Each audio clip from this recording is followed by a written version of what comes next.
Secretary General Stoltenberg for hosting this defense ministerial and for his tremendous leadership during this critical time. You know, back in 1949, President Truman said that NATO's task would be to build, quote, the structure of peace. And he said that we must work patiently and carefully advancing with practical, realistic steps in the light of circumstances and events as they occur. And that's just what this alliance has done. Since Russia's indefensible invasion of Ukraine, we have had to face events that we all hope would never come to pass.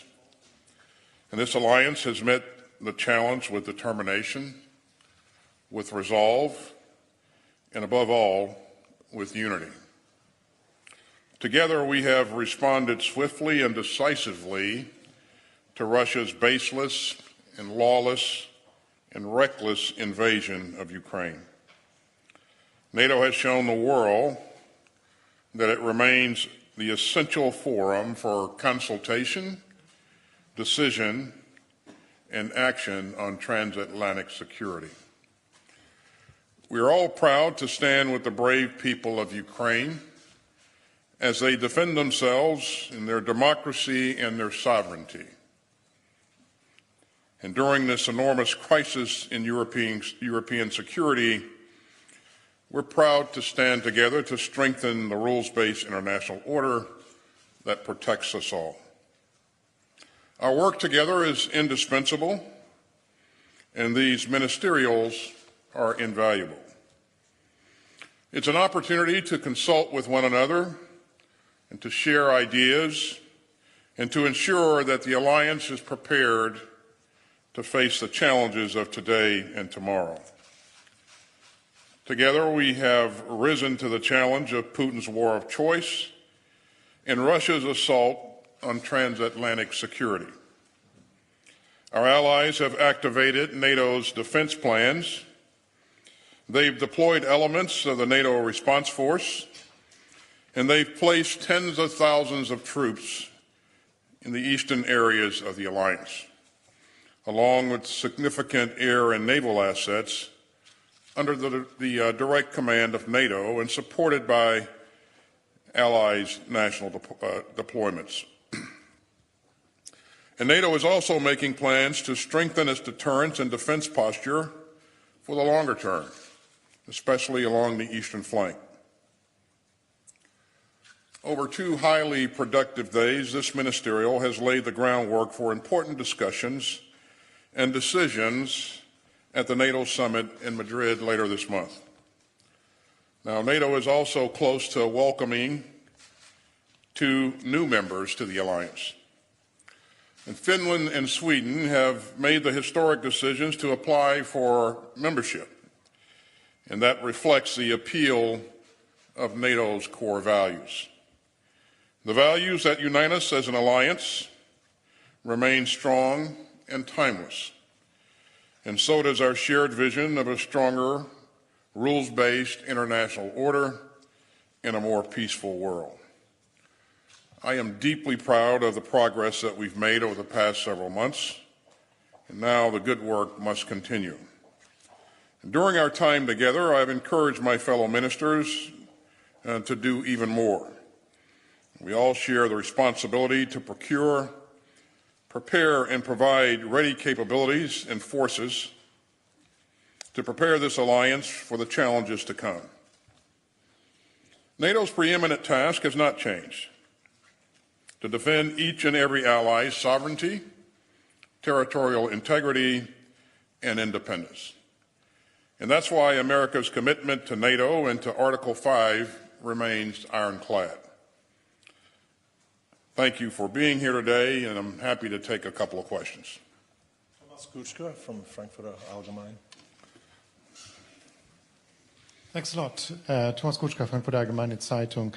Mr. Secretary, the reinforcement that NATO allies are considering regarding the eastern flank seems to be along the concept of scalable brigades.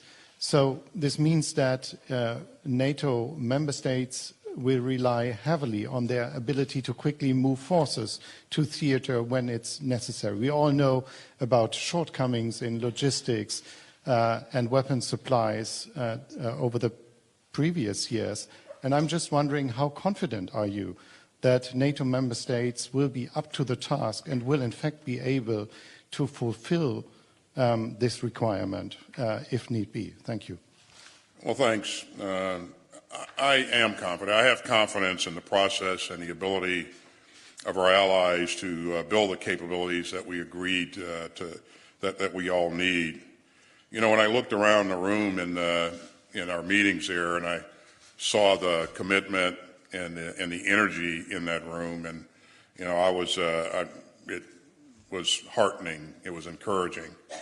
As you heard the Secretary General mention earlier, there are things that we can do and will do to make sure that it's a lot easier to rapidly deploy forces forward. Some of those things include pre-positioning of equipment,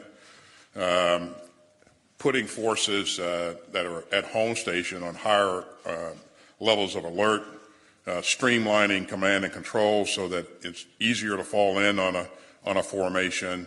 So recognizing the challenges of the past, I think all of our allies have learned from any shortcomings that we may have experienced in the past, and they'll build to ensure that they have the right capabilities to provide flexible and responsible and combat-credible forces when the time comes.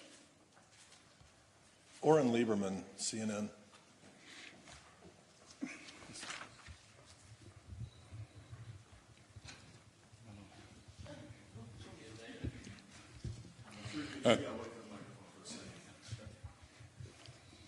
Secretary, you talked about the support of NATO behind the cause of Ukraine. It's relatively easy, by and large, to unite NATO governments, but how do you keep the NATO public engaged when many, including in the U.S., are already more concerned about the high cost of fuel and inflation than they are about what's happening in the Donbass region? How fragile is public support for this as it drags on? Well, certainly making sure that the public, the people of each of our countries in the alliance remain engaged. I'm confident that our leaders will do the right thing to address their constituents.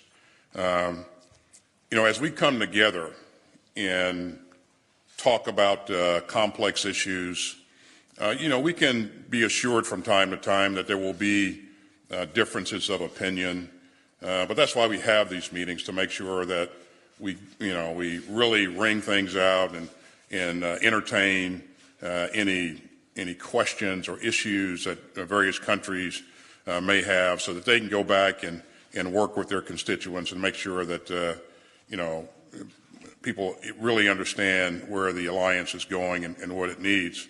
And I have confidence that in every case we'll be able to reach consensus and move forward. We've done that in the past. I certainly saw evidence of that here in this meeting and in other meetings. But that's why we have these meetings. That's why we come together. But in terms of making sure that the constituents of the various countries, remain supportive of our efforts, I have confidence that the leadership of the various countries will be able to manage that and maintain support. So. Lily Bayer, Politico, EU.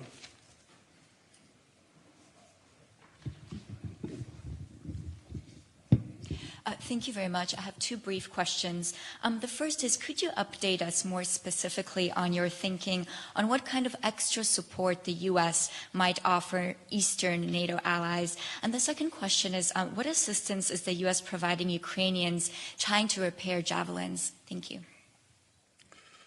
Well, I don't have any announcements to make today.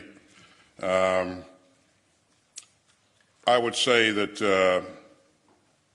as you look back at what's happened since the 24th of February, members of the alliance have really stepped up. We rapidly deployed capability to the eastern flank in order to reassure our allies that we're ready to defend every inch of NATO's territory. So if you look at the things, the increase in force posture since that time, it's been impressive. And so that's kind of reassuring when we look at the future and what we need to do in the future to make sure that we have that combat credible capability. I feel very, very good about us being able to work together to ensure that we have what we need.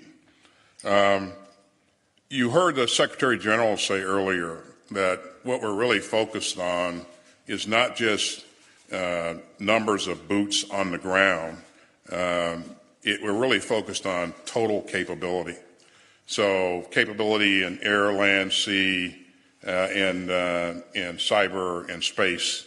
And as we look at putting that together, and you heard me say a couple of minutes ago that there are things that we're also looking at in terms of prepositioning of equipment, streamlining command and control, making sure that that we have our balance and footprint about right.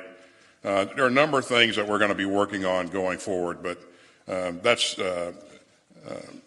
is still in a work in progress. And I expect that at the Madrid summit we'll see senior leaders make announcements based upon the recommendations from the ministers and the things that we've worked out here. Now we have time for just one more. Jim Garamone from the Defense Media Activity. The Secretary General mentioned that China was an era of discussion during the meetings. You just came from the Shangri-La and from the Asia Pacific. How did you see that conversation going? Conversation in the meetings about China and the strategic concept. Clearly, the members of the alliance are supportive of what's in the strategic concept, and they recognize the importance of making sure that we pay attention to what's going on in the Indo-Pacific, and we all have a common interest in making sure that the Indo-Pacific remains free and open and accessible. So we've seen a number of countries that are members of this alliance operate in the Indo-Pacific. Some in conjunction with us and other countries like Australia and Japan, and so there are clearly a number of countries who have direct interest in the Indo-Pacific. But the alliance as a whole, as you've heard the Secretary General say, is interested and will stay. Will pay attention to what's going on in the region. But again, Jim, if you just kind of look at the importance of all those countries out there, it's in my view, it's the right thing to do, and it's the same view that our allies have as well. So, thank you, everyone. Mm-hmm. Thanks, everybody, and I'll see you on the next ministerial or at the summit.